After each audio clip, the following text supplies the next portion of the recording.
తర్వాత వారితో క్వశ్చనింగ్ ఇవ్వాలి. క్వశ్చనింగ్ కానీ ఇస్తే ఈరోజు నుంచి ప్రతి పేరెంట్కి చెప్తున్నానమ్మా, మీ పిల్లవాడు స్కూల్ నుంచి ఇంటికి వచ్చిన తర్వాత కనీసం 10 క్వశ్చన్స్ వేయాలి. 1 to 6 years లోపల కానీ 50 క్వశ్చన్స్ అయినాయి. 50 క్వశ్చన్స్ వేసి వాడు ఏదైనా చెప్పలేండి. అట్లనే ఫస్ట్ రోజే 50 చెప్పొద్దు, నెమ్మదిగా అలవాటు. క్వశ్చనింగ్ అడగాలి. క్వశ్చనింగ్ కానీ అడిగితే ఆటోమేటిక్గా వాళ్ళలో రిజల్ట్ ఉంది. 1965 సంవత్సరంలో ఒక ఆయనకి నోబెల్ బహుమతి వచ్చిందండి. ఏమొచ్చిందమ్మా? Nobel prize. 16 కోట్ల రూపాయల విలువైన నోబెల్ బహుమతి వచ్చింది. దానికి కారణం ఏంటి తెలుసా? ఆయన అడిగారు, సార్ మీకు ఫిజిక్స్లో నోబెల్ బహుమతి వచ్చిందంటే కారణం ఏంటి సార్? బుక్స్ కాదు. ప్రొఫెసర్స్ కాదు. మీ బుర్రనా? కాదు. అయితే ఏంటి? మా అమ్మ సార్. ఆ ప్రొఫెసర్ ఇచ్చిన సమాధానం, మా మమ్మీ. మా అమ్మ వల్ల నాకు నోబెల్ బహుమతి. అరే మీ అమ్మ ఏమన్నా పిహెచ్డి? మా అమ్మ ఏం చదవలేదు సార్. ఇదేందా ఏం చదవలేకున్నా కూడా ఆమె ప్రతిరోజు కొన్ని క్వశ్చన్స్ అడిగేది. రాగానే ఈరోజు ఫిజిక్స్లో ఎన్ని క్వశ్చన్స్ అడిగావు, ఏమడిగావు? మా అమ్మ సాయంత్రం అడుగుద్ది. సాయంత్రం క్వశ్చన్ అడగాలంటే నేనేం చేయాలా? రెడీ అవ్వాలి కదా. అలా ఇంటెలిజెంట్గా మాట్లాడి. ఇప్పుడు అర్థమైందా క్వశ్చనింగ్ పవర్? మీ పెళ్ళాము ముగ్గురులతో అడగద్దు. తన్నేస్తాడు. మీ ఆయన ఫ్రస్ట్రేషన్లో ఉన్నాడు, మీ ఆయన డ్యూటీ నుంచి లేటుకు వస్తాడు, ఎక్కడికి పోయావు అని అడిగాడు. 4 పటాలను పడతాడు. అర్థమవుతుంది? ఆయనతో అడగద్దు. వై అనే క్వశ్చనింగ్ భార్యాభర్తల మధ్య అడగకూడదు. భార్యాభర్తల మధ్య వైని పక్కకు తీసేయాలా. వై అన్నావు అనుకో, భార్యకు భయంకరమైన కోపం. ఎందుకే ఇంత లేటు? అదంతే. అలా ఉండదు.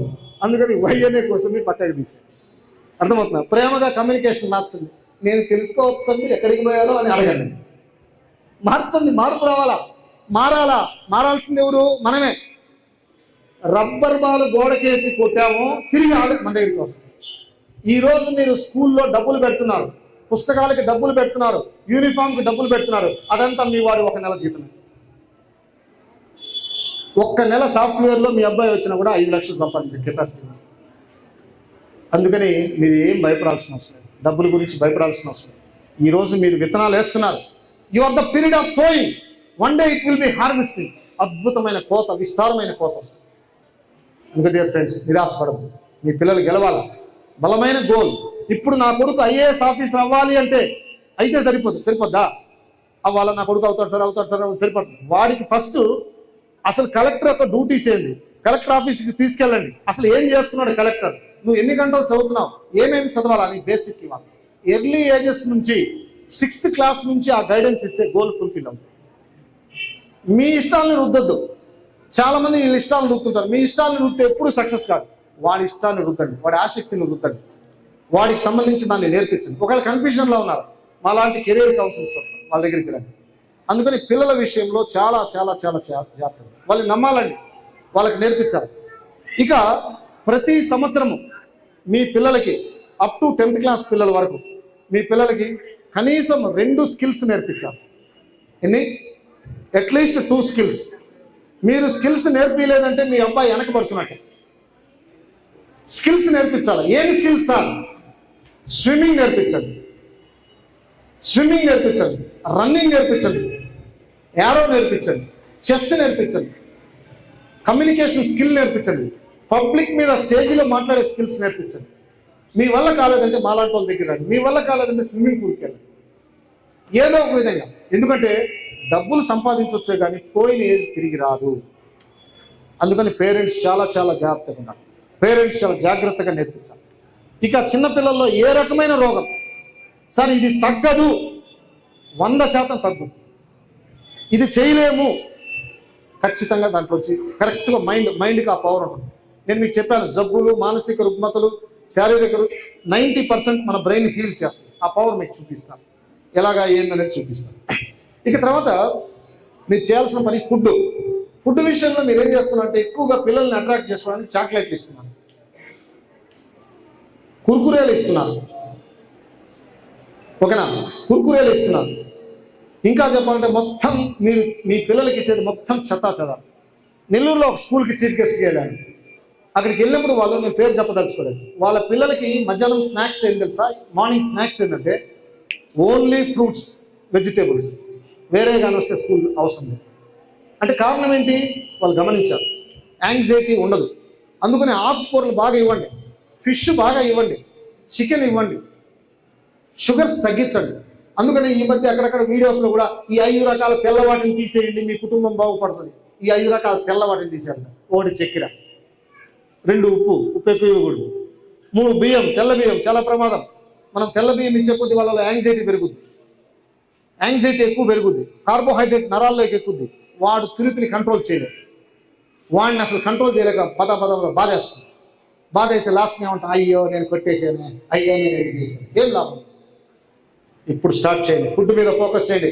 మీ పిల్లవాడు తింటున్న ఫుడ్ మీద ఫోకస్ చేయండి. చాక్లెట్స్ ఏం తింటున్నారు, జంక్ ఫుడ్. రోజు మా పాప నూడిల్స్ తింటుంది అంటే తొందరగా అమ్మాయికి జబ్బు వస్తుంది. ఈ మధ్య కాలంలో 21 సంవత్సరం నుంచి 30 సంవత్సరాల మధ్య కాలంలో నా క్లినిక్లో నా కళ్ళ ముందు 8 మంది బీపీ షుగర్ వచ్చిన వాళ్ళు చూశాను. ఏజ్ ఎంత? 21 నుంచి 29 మధ్య. ఎంతమంది? 8 మంది. ఏమొచ్చాయి వాళ్ళకి? BP sugar. ఏంటి సార్, ఒకప్పుడు బీపీ అంటే 60, 50, ఇప్పుడు 20కే వచ్చేసాయి. కారణం ఏం చేస్తున్నాడో తెలుసా? వీడికి డబ్బులు వస్తున్నాయి కదా, ఏదో సాఫ్ట్వేర్ గిఫ్ట్వేర్. ఈ నైట్ కూర్చొని టెన్షన్ వచ్చేస్తుంది, వెంటనే జొమాటో, టొమాటో, ఇంకొకటో, అదో స్విగ్గీసో ఆర్డర్ పెట్టి వచ్చేస్తుంది. 2 బిర్యానీలు 1+1 ఆఫర్లు వచ్చేస్తుంది. కట్ట తినేస్తున్నాడు. నిద్ర 3 గంటలకి నిద్రపోతున్నాడు. తిండి లేదు, నిద్ర లేదు. ఇంక జబ్బు కాకుండా ఏమొస్తామో డబ్బులు వస్తాయా? డియర్ పేరెంట్స్, చాలా జాగ్రత్తగా ఉండాలి. మీ పిల్లలకి ఇది నేర్పాలా, డిసిప్లైన్ నేర్పాలా, డిసిప్లైన్ని నేర్పించాలా, క్రమశిక్షణ నేర్పించాలా. 15 సంవత్సరాలు దాటితే మీరు నేర్పిలేరు. 15 సంవత్సరాల తర్వాత వాడు ఒపీనియన్ ఎలా ఉంటుంది తెలుసా? మా అమ్మకి ఏం కాదు, మా అమ్మ దండగా, మా నాన్న అంతా అసలు వేస్ట్ అండి అంటే, మా నాన్న నా తల తింటాడు సార్, అసలు మా నాన్న ఉంటే నేను ఇంటికి పోను సార్, అసలు మా అమ్మకి ఏం లాభం లేదు సార్. వాడు మేధావైనట్టు ఫీల్ అవుతాడు. It's common psychology.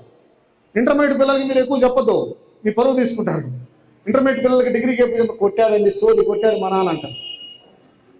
వాడికి 40 సంవత్సరాలు అప్పుడు తెలిసింది మా నాన్న ఎంత మంచోడు. ఈ 40 సంవత్సరాల నుంచి 20 సంవత్సరాల నుంచి 40 సంవత్సరాల గ్యాప్ కదా, మొత్తం డ్యామేజ్. అందుకనే కొన్ని సీలు, పేరెంట్స్గా మీకు కొన్ని సీలు ఈరోజు పరిచయం చేస్తున్నాను. You have to eliminate some Cs. The first C, cell phone. The second T, companions. ఎవడంటే వాడితో మాట్లాడించకూడదు. వాడు ఒకడు ఉంటాడు, చెడంతా నేర్పుతుంటాడు వాడికి, వాడిని గమనించాలి. మరొక సి, సినిమాస్. రోజుకు 3 సినిమాలు చూపిస్తారు. సండే రోజు అయిందంటే 3 సినిమాలు కథం. మరొక సి, వాడికి కేబుల్ టీవీ, 24 గంటల టీవీలో కూర్చోబెట్టి ఆ డోరమెనో లేకుంటే చించానో వించానో చూపించానుకోండి ఇబ్బంది. ఈ మధ్య మోటు పాటలతో అందరికి పోట్లు అయిపోతున్నాయి, కడుపులో పోట్లు అయిపోతున్నాయి. టీవీ ఆపలేదంటే ఆ తల్లికి పోటు, కడుపులో పోటు, రక్తపోటు. డియర్ పేరెంట్స్, అందుకని మీ పిల్లల్ని మీరు సక్సెస్ చేసుకోవాలి. అది మీ బాధ్యత. పిల్లలు ఫెయిల్యూర్ అయినా, సమాజానికి వ్యతిరేకమైన 100% పేరెంట్స్దే పొరపాటు. సార్ ఏంటి సార్ అంటే, అంతే, దాంట్లో తిరిగేలేదు. ఎందుకంటే ఎక్కువసేపు ఎవరితో ఉంటారు? మీ దగ్గరే ఉంటారు. స్కూల్లో టీచర్లు మారుతారండి. 6th క్లాస్లో ఒక 7 మంది టీచర్లు వస్తారు. 7 మంది టీచర్లు మారుతుంటారు. గంట చెప్తుంటారు. ప్లస్ ఉంటుంది, మైనస్ ఉంటుంది, బాగా చెప్పేవాళ్ళు ఉంటారు, ఎక్స్ట్రాడనరీ చెప్పేవాళ్ళు ఉంటారు. కానీ మీరు ఎప్పుడు స్టాండర్డ్. అద్భుతమైన ప్రేమ, వాడికి అత్యున్నతమైన ప్రేమ మీ దగ్గర నుంచి ఉంది. వాడికి మీ ప్రేమ అందితే డోపమైన్ పెరుగుద్ది, ఎండోర్ఫిన్స్ డెవలప్ అవుతాయి, పాజిటివ్ హార్మోన్స్ డెవలప్ అవుతాయి. మీరేం చేయాలి తెలుసా? మా నాన్న ఉన్నాడు, మా నాన్న చాలా మంచివాడు. కానీ మా నాన్నకి ఒకటి తెలుసు, కొడితే సక్సెస్ అవుతామనే విద్య మా నాన్న. నేను క్రికెట్ ఆడేవాడిని. ఎట్టాడేవాడిని 7 నుంచి కొడితే బాల్ ఎగిరి చాలా దూరంలో, సిక్సర్లు మామూలు కొట్టను, కొడితే 6 అంటే ఆ బాలు 1 కిలోమీటర్ దూరంలో ఒక ఆంటీ వాళ్ళ అద్దం బయలుతుంది. ఆంటీ వస్తుంది, ఏమండి మీ అబ్బాయి అద్దం బదులు కొట్టాడు. మా నాన్న వైల్ తీసుకుని నా కాలు బదులు కొట్టేస్తుంది. నేను కూర్చుంటాను. మా నాన్నకి తెలిసిందంతే, ఈ క్రికెట్ ఆడడం వల్ల వీడు చెడిపోతున్నాడు. సరే, కొన్ని రోజుల తర్వాత మా నాన్న వాళ్ళ క్రికెట్ ఆపేస్తారు. చెస్ ఆడడం స్టార్ట్ చేశాను. స్కూల్ ఎగ్గొట్టి చెస్ రోజు 14 గంటలు ఆడేవాడిని. నేను 6వ క్లాసు ఇంటర్మీడియట్ వాళ్ళని ఓడించేవాడు. మంచి టాలెంటెడ్. చూశాడు, పటా కొట్టాడు. వాతలు రేగిపోయింది. మా నాన్నకి తెలిసిన జ్ఞానం అంతే. Is a very good person. నేను కొడితే బాగుపడతాడు అనుకుంటున్నాడు ఆయన మెథడ్. అదే ఒకవేళ నేనైతే ఏం చేశానంటే వాడి టాలెంట్ని గమనించి, రే నువ్వు అద్భుతంగా చేస్తాడుతున్నావు, రేపటి నుంచి నేను విశ్వనాథన్ అకాడమీ ఉంది చెన్నైలో, 5 లక్షలకి నేను రెడీ, నువ్వు బాగా క్రికెట్ ఆడు, నేను రెడీరా. అటువంటి తల్లిదండ్రులు కావాలి. వాడిని కొట్టి వాడి యొక్క ఆనందాన్ని సప్రెస్ చేయదు. పిల్లల్ని సప్రెస్ చేస్తున్నప్పుడు చైల్డ్ డిప్రెషన్ స్టార్ట్ అవుతుంది. ఇంకోటి పోలిక చాలా ఇంపార్టెంట్. పెద్దోడిని చూసి నేర్చుకోరా, అమ్మాయిని చూసి నేర్చుకోరా, మీ అక్కని చూసి నేర్చుకోరా. ఈ పదం మీరు వాడకూడదండి. ఈ పదం వాడితే వాడు మీకు యాంటీగా తయారవుతాడు. చాలా మంది పేరెంట్స్ ఇప్పుడు రేపు ఎక్కడ చూసి నేర్చుకోరండి. ఎక్కడ చూసి నేర్చుకునేది ఏంటి? సురేష్ బాబుని చూసి నేర్చుకో. సురేష్ బాబుని చూసి నేర్చుకోవాల్సింది ఏముంది? సురేష్ బాబు సైకాలజిస్ట్, మీరే నేనే. ఆయన చెప్పినవి ఫాలో అవ్వండి, అది నేను చెప్పేది. సురేష్ బాబు సూట్ వేసుకున్నాను, మీరు వేసుకుంటారా? మీ పాపని చూసి మీ తమ్ముడు, మీ చిన్నోడు ఫాలో అవ్వాల్సిన అవసరం లేదు. ఒకరిని చూసి ఒకటి ఫాలో, వాడిని ఎలా తయారు చేయాలి అలా చేయండి అంతే. చాలా మంది ఇలా కంపారిజన్ చేస్తుంది. ఈ కంపారిజన్ జరిగిందంటే చైల్డ్ ఎనిమిటీ స్టార్ట్ అవుతుంది, శత్రు వైఖరి స్టార్ట్ అవుతుంది, గ్రెడ్జినెస్ అంటాం, కక్ష పెంచుకుంటారు. ఒక కేసు నా దగ్గరికి వచ్చింది, మీకు చెప్తాను చూడండి. వాడు వాళ్ళ అమ్మని గొంతు పట్టుకుంటాడు. రాత్రి వాళ్ళమ్మ నిద్రపోయిందంటే గొంతు పట్టుకుంటాడు. వాళ్ళమ్మ, సార్ నాకు భయం వేస్తుంది సార్, ఎప్పుడు చచ్చిపోతానో ఏమని. ఏమా అన్నాను. ఏం లేదు సార్, మా ఇంటి పక్కన ఒక స్కూల్ ఉండేది సార్, నేనేదో అద్భుతంగా చదువుతాను, పెద్ద స్కూల్లో వేసాను సార్. వాడికి రోజు అది జైల్లాగా కనిపించింది సార్. ఆ జైల్లో వాడు కసి పెంచుకున్నాడు సార్. దీని అంతటి కారణం వెనక్కి తిరిగి చూస్తే ఎవరు అనిపించింది? అమ్మే. ఈ రోజు నేను జైల్లో ఉన్నాను, ఇబ్బందిగా ఉన్నాను, ఆ స్కూల్లో నన్ను బందీగా, నన్ను అసలు సంతోషమే లేదు. పెద్ద స్కూల్, పేరుకే కార్పొరేట్ స్కూల్, నేను పేరు చెప్పను నేను. తర్వాత ఫైనల్గా వాడు ఎలా తయారయ్యాడు.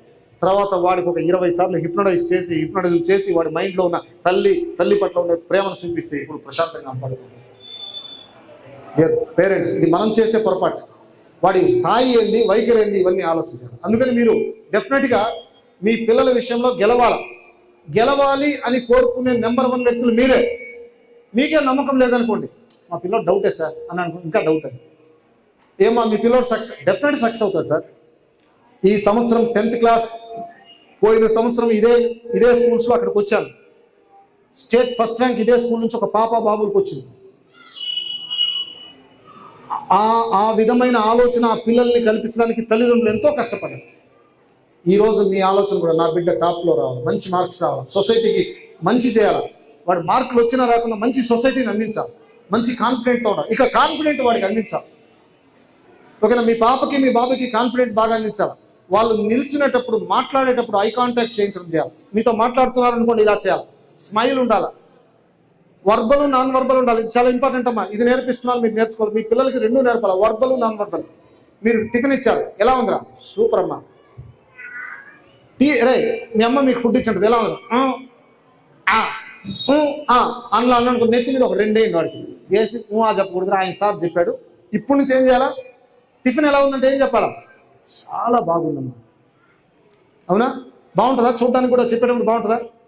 Sir good morning. Good morning. బాగుందా? Good morning sir. స్మైల్ రావాలా, ఐ కాంటాక్ట్, ఇవన్నీ నేర్పించాలా, కాన్ఫిడెంట్ వస్తాయి. లేదంటే మనమే భయంగా ఉన్నాం అనుకోండి, వాళ్ళ భయాలు, అభద్రతలు ఇవన్నీ వస్తాయి. నాకు చిన్నప్పుడు జరిగిన ఒక ఇన్సిడెంట్ మీకు చెప్పాలి. మా అమ్మ ఒక ఎంప్లాయీ, ఆమె నన్ను కూర్చోబెట్టి 1వ క్లాస్లో నా పక్కన ఇలా కూర్చోబెట్టి అన్నం తినిపించేది. నేను అన్నం తినేవాడిని కాదు. మ్యాక్సిమం మగపిల్లల్లో 10 సంవత్సరాల వరకు కొద్దిగా అన్నం తింటారు, చిరుతిండ్లు పచ్చిగా తింటారు. అవునా? వాడికి ఫుడ్ తప్పక అన్నీ తినేస్తుంటారు. మగపిల్లల్ని పెంచడం ఇంకొంచెం కష్టం అండి ఆడపిల్లలకన్నా. ఎందుకు తెలుసా అండి ఎవరికైనా? మగపిల్లల నర్వస్ సిస్టమ్ చాలా స్పీడ్గా ఉంటుంది. చాలా మందికి తెలియదు ఆ విషయం. మ్యాక్సిమం ఒక లవ్ ప్రపోజ్ చేసేంటే మగపిల్లడా ఆడపిల్లలా? చెప్పండి సార్, చెప్పండి. 90% మగపిల్లలు చేస్తారు. రేపు జరిగిందంటే మగవాడు ఆడవాళ్ళని చేస్తారా, ఆడవాళ్ళు మగవాళ్ళని చేస్తారా? చెప్పండి సార్, కావాలో ఏమన్నా రివర్స్ అవుతుందా? మగపిల్లడు ఆడపిల్లలు చేస్తున్నాడు. కారణం ఎందుకంటే వాడి నర్వస్ సిస్టమ్ ఆడవాళ్ళ నర్వస్ సిస్టమ్ కన్నా 100 రెట్లు వేగం ఎక్కువ. అర్థమవుతుందా? అందుకని మగపిల్లడిని చాలా జాగ్రత్తగా కాపాడుకోవాలా. అర్థమవుతుందా? వాడిని చాలా జాగ్రత్తగా గమనించాలా. వాడికి టెంప్టేషన్స్ ఉంటాయి, హార్మోన్స్ స్పీడ్గా రిలీజ్ అవుతాయి, ఇప్పుడు ఆలోచన చాలా ఇబ్బందిగా ఉంటుంది. అందుకని గమనించాలా. అట్టని మృగవాడు, వీడు మగవాడు ఈ పేర్లు పెట్టదు. సమాజమే అట్టుంది. వాడిని మార్చడానికి ప్లాన్ చేయండి. అర్థమవుతుంది? అందుకని నర్వస్ సిస్టంలో కొంత ప్రాబ్లం ఉంటుంది. ఈవెన్ పెంచేటప్పుడు కూడా చూడండి, ఆడపిల్లలు 6 సంవత్సరాలకు ఈజీగా పెంచేస్తారు. మగపిల్లలు 6 సంవత్సరాలకు ఎన్నిసార్లు హాస్పిటల్, ఎన్ని వ్యాక్సిన్స్ పెంచిన తల్లిదండ్రులకు తెలుసు. ఆటిజం, ADHD మానసిక సమస్యలు 70% మగపిల్లలతో వస్తుంటాయి. ఆఖరికి సెక్స్ సమస్యలు కూడా, నేను ఒక సెక్సాలజిస్ట్ ఇప్పుడు చెప్తున్నాను, సెక్స్ సమస్యలు కూడా మగవాళ్ళలో ఎక్కువ ఉంటాయి, ఆడవాళ్ళు ఎక్కువ ఉంటాయి. అంటే మగవాళ్ళలోనే ఎక్కువ ఉంటాయి. కానీ ఆడవాళ్ళు ఏం చేస్తుంటారంటే 30 సంవత్సరాలు రాగానే 50 వచ్చినట్టు ఫీల్ అవుతుంటారు. మాదంతా అయిపోయిందిరా, ఏమైపోయిందో వాళ్ళ కూతురికి చెప్తుంటది, 7వ క్లాస్ కూతురికి చెప్తుంది, మాదంతా అయిపోయింది. ఏంటో ముస్లాం అయిపోయినట్టుగా, కర్ర పట్టుకున్నట్టుగా. సురేష్ బాబు సార్ రిటైర్మెంట్ ఎంత తెలుసా? గవర్నమెంట్ 65 ఇస్తే నాది 85. నా రిటైర్మెంట్ 85 సంవత్సరాలు రిటైర్ ఉండదు. ఐఎమ్ నో టైర్డ్, నాకు టైర్డే ఉండదు. అందుకని మీరు కూడా మానసికంగా సిద్ధమవ్వాలా. కొంతమందికి ఫిజికల్ ఏజ్, మెంటల్ ఏజ్ అనేవి ఉంటాయి. ఫిజికల్ ఏజ్ మీది 27, మీది 37, మెంటల్ ఏజ్ మాత్రం 65. తీర్థయాత్రలకు ఎప్పుడు పోవాలా? భర్తతో అడిగే ప్రశ్నలు ఇవి. తీర్థయాత్రలకు ఎప్పుడు పోవాలండి? ఎప్పుడు చూసినా ఇదే అంటే దాని అర్థమైంది, రొమాంటిక్ ఉండదు, ముద్దు ఉండదు, ముచ్చట ఉండదు, ఏమీ ఉండదు. అంటే మెంటల్ ఏజ్ దాటిపోతుంది. నీ మెంటల్ ఏజ్ 67కి వస్తుంది. ఫిజికల్ ఏజ్ పెరుగుద్ది కానీ మెంటల్ ఏజ్ తగ్గించుకోవాలి. దానికోసం మనం ప్రతిరోజు తల్లిదండ్రులుగా ఎక్సర్సైజ్ ఏదో ఒకటి చేయాలి. మీరు ఎక్సర్సైజ్ చేస్తుంటే మీ పిల్లలు చేస్తుంటారు. మీరు ఎక్సర్సైజ్ చేయలేదనుకోండి, మిమ్మల్ని అనుసరించదు. అరే మా అమ్మ పర్లేదు, చక్కగా టీషర్ట్ వేసుకొని బాగా వేసుకొని చక్కగా చేస్తుంది, మా అమ్మ బాగా యాక్టివ్గా ఉందిరా, మా అమ్మ చురుగ్గా ఉందిరా అని ఎవరు కనిపించాలా?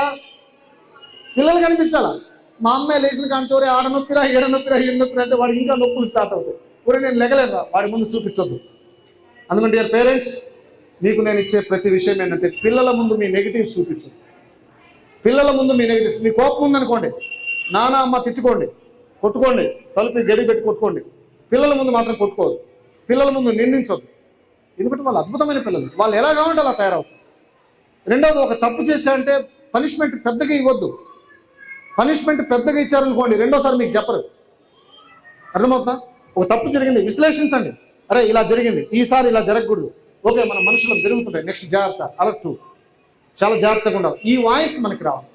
అందుకని డియర్ పేరెంట్స్, మన పిల్లల విషయంలో మీరు ఎలా పెంచుతున్నారు చెక్ చేసుకోండి. మీరు ఎలా పెంచుతున్నారు పోయేటప్పుడు చాలామంది నేను పేరెంట్స్ని గమనిస్తుంటాను. ఒక 1000 సార్లు ఆడపిల్లలు జాగ్రత్త జాగ్రత్త జాగ్రత్త జాగ్రత్త చెప్తుంటారు. మాయ్ బాత్రూమ్కి వెళ్ళేటప్పుడు జాగ్రత్తమాయ్, స్కూల్కి వెళ్ళేటప్పుడు జాగ్రత్తమాయ్ అంటే దాని అర్థమైంది, అభద్రతలో పెంచుతున్నారు. ధైర్యంగా వెళ్ళు, నీ వాయిస్ మారాలా, ధైర్యంగా వెళ్ళు, కాన్ఫిడెంట్గా వెళ్ళు, రెడీ అవ్వు, సక్సెస్ అవ్వు. చీకట్లో భయాలు. అది మా అమ్మ నన్ను ఇక్కడ కూర్చోబెట్టి అన్నం తినిపించేది, 1వ క్లాస్లో ఉన్నది. ఆమె అన్నం తినిపించేటప్పుడు నేను అన్నం తినేవాడిని కాదు. ఆమె ఏం చేసిందంటే తెలుసా, ఒక అద్భుతమైన అస్త్రాన్ని తీసుకుంది. అరే నువ్వు అన్నం తినలేదంటే అక్కడ పోలీస్ అంకుల్ ఉన్నాడు, ఆ అంకుల్తో లాఠీ దెబ్బలు కొట్టిస్తాడు. వెంటనే ఆ పదం వినగానే అట్టక అటక అట్టక అట్టక అన్నం తినేసాడు. మా అమ్మ భలే హ్యాపీగా ఫీల్ అయిపోయింది. అబ్బా మా చిన్నపిల్లడు, మా చిన్న కొడుకు బాగా కడుపు నిండగా తిన్నాడు అని. తీరా చూస్తే నాకు 8వ క్లాస్ నుంచి భయాలు పట్టుకుంది. ఏం భయం తెలుసా? పోలీసు అంటే భయం పట్టుకుంది. పోలీసు వాడిని చూస్తే వణుకడం స్టార్ట్ అయింది. పోలీసు వాడిని చూడగానే మంచం చాటును వణుకుతా ఉండేవాడు. మా అన్న ఒకడు ఉన్నాడు, వాడు ఏం చేసేవాడు తెలుసా? రే సైకిల్ తుడుగురా, నేను చూడను పో, పోలీస్ అంకుల్కి చెప్తా, అట్టే తలదించి చూసాను. మా అక్క మొత్తం బ్లాక్మెయిల్ చేయడం స్టార్ట్ అయింది. వాస్తవం నేనేమో తప్పు చేశానా? భయాలు ఇంజెక్ట్ అయిపోయాయి. అసలు నేను ఈ భయాలతో ఉండే ఫీల్డ్ పనికిరాను. నా మైండ్లో రీప్రోగ్రామ్, ఎన్ఎల్పి, హిప్నోథెరపీ అనే వాటిని మార్చుకున్నాను. ఈరోజు 10,000 మంది ఎస్ఐలకు, పోలీసులకు, మీ కావలిలో ఉన్న ప్రతి పోలీస్ స్టేషన్లో ఉన్న మీ పోలీసులు అందరూ నా స్టూడెంట్స్. ఆ భయాన్ని ఎదుర్కొని 1,000 మంది పోలీసులు పనిచేస్తారు. ఆంధ్రప్రదేశ్ పోలీస్ డిపార్ట్మెంట్కి, ఆంధ్రప్రదేశ్ జైల్స్ డిపార్ట్మెంట్కి చీఫ్ సైకాలజిస్ట్ కావాలి. ఇప్పుడు మా దగ్గర డిఎస్పీ వచ్చాడు అనుకోండి, మా రిసెప్షన్స్ కూడా భయపడరు. సార్ దగ్గర వాళ్ళ కూతురు కౌన్సిలింగో లేదా వాళ్ళ పెళ్ళాంటి కౌన్సిలింగో. అర్థమైందా? ఒకప్పుడైతే ఎందుకు వచ్చాడు, ఏంది పరిస్థితి, ఇప్పుడు భయాలేదు. అంటే తల్లి చేసే చిన్న నెగిటివ్ కమ్యూనికేషన్ ఏమవుతుంది, ఇంకా నుండి ఇట్లా స్టార్ట్ చేయండి మీరు. ఇదిగో రే అటబోరా, రే అటబో బూచి, ఇటబోరా బల్లి, అటబోరా. ఇప్పుడు కూడా భయపిస్తుంటారు చాలా మంది. రే బయట దెయ్యం ఉందిరా, బయట పోతే దెయ్యం, ఆడిపోతే దెయ్యంరా. దెయ్యాలను ఇంజెక్ట్ ఎవరు చేస్తున్నారు? మీరే చేస్తున్నారు. అర్థమవుతా? నువ్వు అన్నం తినలేదంటే బూచోడు వచ్చి కొడతాడరా, రే బయటకు పోతే దెయ్యం ఉందిరా, ఆడిపోతే దెయ్యం ఉందిరా, బాత్రూంలో దెయ్యం ఉందిరా. ముందు ఈ పదాలు తీసేయండి. దెయ్యాన్ని నువ్వు చూడాల, నేను చూడాల. అర్థమవుతా? చూడని దాన్ని మీరు కొత్తగా క్రియేట్ చేసి వాడి మైండ్లో మానసిక రుగ్మతను భయాలతో నింపుతున్నారు. అందుకని ధైర్యంతో పెంచండి. ఈ రోజు నుంచి మీ బిడ్డల్ని విశిష్టంగా పెంచండి. విజయానికి చిన్న బుక్ తీసుకో అలర్ట్. ఇక నేను ఒక బుక్ రాశాను, మొత్తం 4 పుస్తకాలు రాశానండి. దాంట్లో ఈరోజు విజయానికి చిరునామా అనే పుస్తకం తీసుకొచ్చాను. దీంట్లో 54 టాపిక్స్ ఇచ్చాను. ప్రతి టాపిక్ మిమ్మల్ని టచ్ చేస్తుంది. నా క్లాస్ ఎలా ఉందో దానికైనా వండర్ఫుల్గా టచ్ చేస్తుంది. దీని కాస్ట్ 100 రూపాయలు, బట్ 70 రూపాయలు. ఫైనల్గా వసీం సార్ వాళ్ళ స్కూల్ తరఫున 50 రూపీస్కి ఇస్తున్నాను. కాపీలు కూడా చాలా తక్కువే ఉన్నాయి. తర్వాత వెళ్ళేటప్పుడు మీరు తీసుకోవచ్చు. గగన్ ఉంటాడు ఇక్కడ, నా అసిస్టెంట్, నా దగ్గర ట్రైనింగ్ తీసుకుంటున్నా గగన్. విజయానికి చిరునామా పుస్తకం చాలా అద్భుతమైన పుస్తకం. నా ఎక్స్పీరియన్స్తో 20 ఏళ్ళ ఎక్స్పీరియన్స్తో రాసిన పుస్తకము. ఇది రాసి బాగలేదు సార్ అన్నవాడు ఇంతవరకు నేను చూడలేదు. అద్భుతంగా ఉంది సార్. ఎందుకంటే ప్రతి కంటెంట్ మీకు యూజ్ అవుతుంది. మీ పిల్లలతో చదివించండి, 8th క్లాస్ నుంచి పిల్లలతో చదివించండి, మీ భర్తతో చదివించండి, ప్రతి టాపిక్ యూజ్ అవుతుంది. ఓకేమ్మా, ఇక్కడ ఉంది, తర్వాత తీసుకోండి. ఇక నేను మీకు ఏం చెప్తున్నా అంటే, మీ పిల్లల విషయంలో డైట్, 2 నిద్ర, 3 జబ్బులు, మానసిక జబ్బులు ఉండకూడదు.